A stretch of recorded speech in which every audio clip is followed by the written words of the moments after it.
நம்ம Ashwin sweets and snacks export பண்றதுக்கு 7373041434 மற்றும் www.ashwinsweets.com கான்டாக்ட் பண்ணுங்க.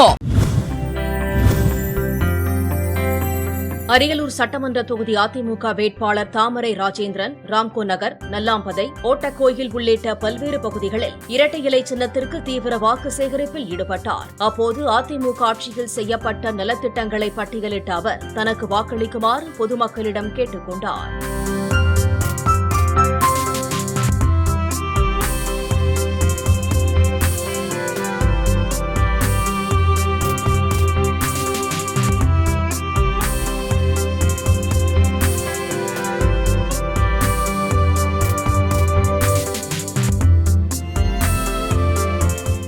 நம்ம Ashwin sweets and snacks export பண்றதுக்கு 7373041434 மற்றும் www.ashwinsweets.com கான்டாக்ட் பண்ணுங்க.